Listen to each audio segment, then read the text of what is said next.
Hello, everyone. Annie Wilkes, I believe her name is, made a video responding to my video on why many people are functionally illiterate, and so I thought I would just give a response in in the most respectful way as possible, although there will be some disagreements. Well, first of all, my video had nothing to do with classic literature per se. What I said was not uh, ex- excluded to that. Um, my main point was the video was in reference to me complaining about how people didn't really seem to understand the movie Megalopolis because they weren't aware of some of the themes or the references because they hadn't read certain kinds of classic literature. So my main point was not that one should only read classic literature. That was not my point. My point was that people aren't really even going to understand, in many cases, uh, the modern literature that they read or the films that they watch if they don't have some knowledge of classic literature, which makes them, in some cases, functionally illiterate. That was the point I was trying to make. Not that one should only read classic literature, or that one should not seek out other perspectives. Of course, they should seek out other perspectives. Um, but I will say though that you know when being referred to as judgmental and pretentious, well, some fact is that I don't think that being pretentious is the most accurate way to describe what I was saying. Because first of all, many people don't understand what that word actually means. Pretentious means pretending to be something that you're not. It has nothing to do with valuing classic literature or anything like that. Um, and also being judgmental. Well, first of all, being judgmental is not always necessarily a bad thing. It can be destructive.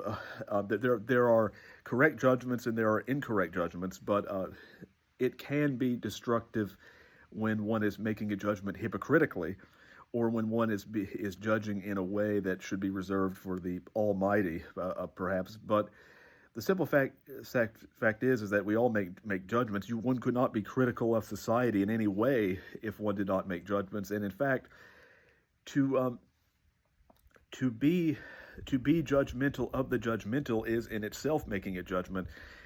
And so to criticize someone for being judgmental in many cases is a circular form of logic. Um, and especially when it comes to things like judging, certain authors because of their based on their identity, or that is in itself again engaging in a circular form of logic. And especially because first of all, though, if someone thinks that classic literature is just made up of old white men, that shows that they probably haven't read a lot of classic literature. There are many other perspectives. There are especially female authors. You have the Bronte sisters. You have George Eliot, which of course was actually a woman. You have Jane Austen. You have Mary Shelley. You have Virginia Woolf. I could go on about that. And of course, when it comes to, I would say around a quarter of classic authors were either gay or at the very least rumored to be. So you have many different kinds of perspectives. But I also think, again, that it can be somewhat prejudicial to dismiss, uh, an author because of their identity. Because the quality of someone's work has nothing to do with their identity, and someone can transcend their identity when writing. The best writers will do that, and so. I don't judge authors by their identity. I judge them by the quality of their work. And I think that many people will dismiss not all, but many people will dismiss classical writers uh, with moral superiority. But what they're really doing is that they're trying to mask their own intellectual cowardice and inadequacy in many cases. Um, and I also think it can be somewhat condescending, um, to suggest that, okay, when it comes to modern authors, that, okay, well, I want to. You should read the perspectives of other authors, but when it's like to say, oh well, they're not going to write in the same way the classic writers do, because they're not as, educated or intellectually equipped, so they have to dumb down their writing. But to me, that's just being condescending, and somewhat, and I would say somewhat prejudicial, when people take that attitude.